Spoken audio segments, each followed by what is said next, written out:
Welcome back. 10 in the Head, episode 9, hosted by yours truly, Nick Faber. Fantasy football 10 questions. We'll get it done in 10 minutes. What we're going to be doing today is going over some fun debate questions. We have some strategical draft day questions.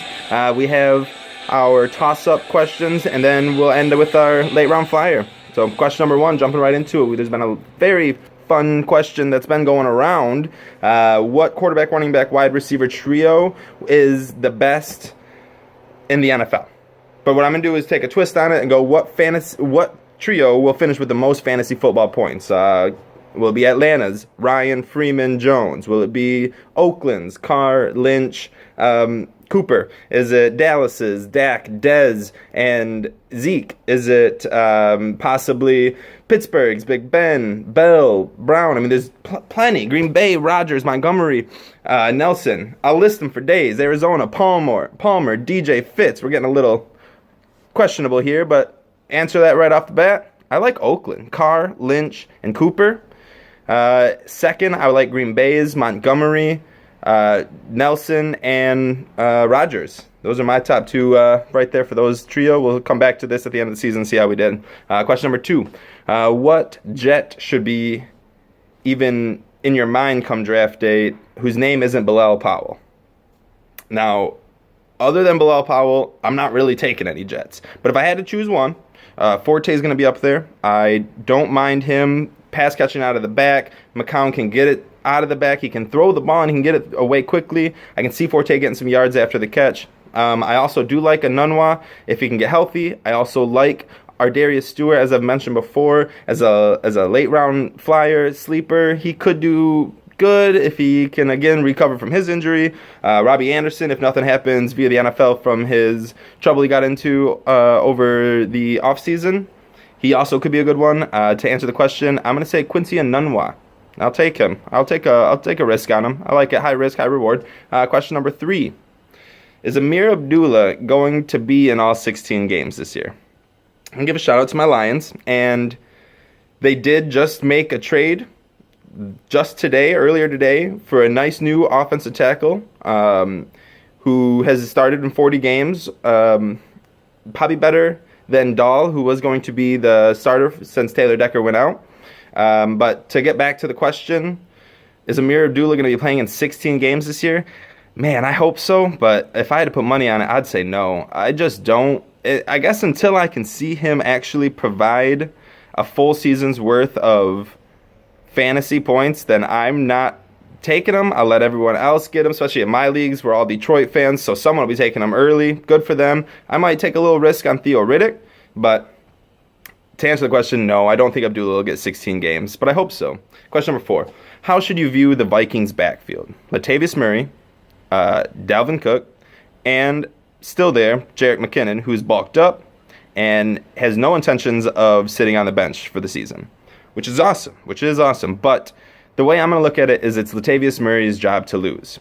Do I think he'll do as good as he was doing in Oakland? No, I don't think the offensive line in Minnesota is as good as Oakland's offensive line, nor do I think Bradford will be able to open up the defense or spread the defense around, open up holes for Murray like Carr was doing. However, I will take Murray to start most of the games there and probably get most of the touches. 15 touches a game-ish. Dalvin Cook coming in with 5, maybe. McKinnon with 5, and that's probably how it'll be spread around in my mind. Prediction, who knows? But if you're asking me how I want to view that backfield, I'm saying Murray as number 1. Not reaching for him in fantasy drafts, but I like him. Question number 5. With the word spreading that Tavon Austin will be a big part of Los Angeles Rams' offense this year, does that move him up on your board? On my board, no. Am I drafting Tavon Austin? No. I don't care. We can say he'll get the ball 100% of the time. I don't think Tavon Austin is going to be able to succeed in the NFL the way that the Rams thought he was going to when they took him in the top 10 of the draft. I just don't see his body type and his we'll say, athleticism comparable to the NFL as we've seen in years past, but maybe he just wasn't used right. But if you can't be used right in the first 2 or 3 years of your NFL career, then I don't foresee you being used right in the last half of your career. I'm not saying that he's in his last half, but in the mid, and then to the later half of your career. No, it doesn't move him up. That's awesome that they're saying that, and that's going to have defensive coordinators game planning for him. But I'm just not sold on Tavon Austin. I never will be. I never have been, and for good reason. Spare me. Let someone else take him.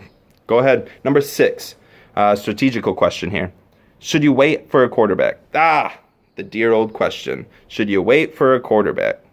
Well, last year I waited for a quarterback in one of my leagues, and I got Derek Carr. That worked out great. One of my leagues I waited on a quarterback, and I got Matt Ryan. That worked out even better. 2 years ago, I waited on a quarterback, and I got Carson Palmer. Finished in the top 2 quarterbacks of the 2015 season. Yeah, wait on a quarterback. Let someone else waste their 3rd-round pick on A-Rod, 4th-round pick on Brady, Breeze, Luck, Ryan this year. I'll have no problem waiting until the 10th round to even start evaluating quarterbacks. If I like someone that's out there, yeah, maybe I'll take him in the 10th round. But if not, man, I have no problem waiting until the very last pick to figure out who I'm going to take. I really have no problem with it. If Dalton's not even getting drafted in a lot of leagues, I'll gladly take Andy Dalton this year coming back.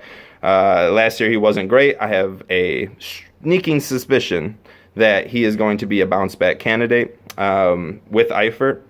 But there's multiple quarterbacks. Tyrod Taylor's projected in many, many people's minds to finish in the top 10 quarterbacks. And again, he isn't even being drafted in a lot of leagues. Yeah, I got no problem waiting for him. If you want to go get Aaron Rodgers, hey, do you. I'm going to sit here and wait, and I'll be taking running backs, wide receivers, tight ends, in the meantime. And then I'll take my quarterback at the end. We'll see who pans out at the very end. Number 7. Another strategic question. Should you worry about bye weeks while you're drafting? No, don't worry about bye. Oh, my wide receiver's got a bye week. Week 6 he has a bye. I don't want to get in my second best wide receiver to also have a bye week in week 6. Don't let that deter you from getting those 2 wide receivers or running backs or whoever it may be. You can find some fill-in players. You always can, and maybe you lose that week. I mean, that's never what you want to go for, but you also don't want to, risk your whole season because you didn't want to lose in week 6, week 7, whatever it may be. Don't worry about bye weeks, man. Just go draft the best player on the board and let everything else play out.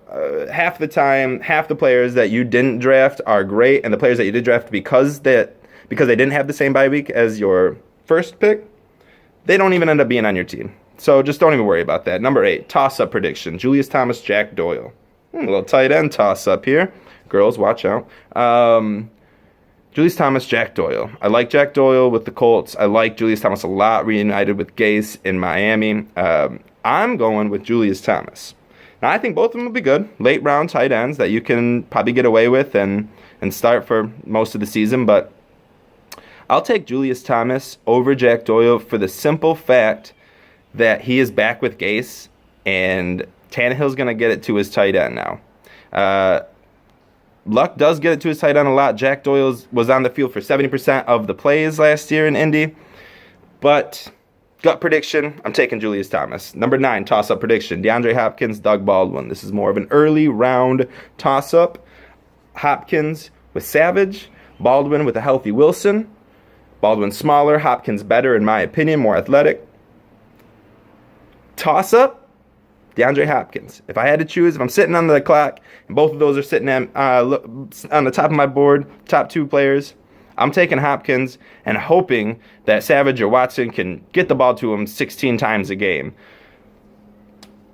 But who knows? That's my toss-up. Number 10, late-round flyer. Take your boy John Smokey Brown. Smokey Brown is healthy this year. He's got a healthy Palmer.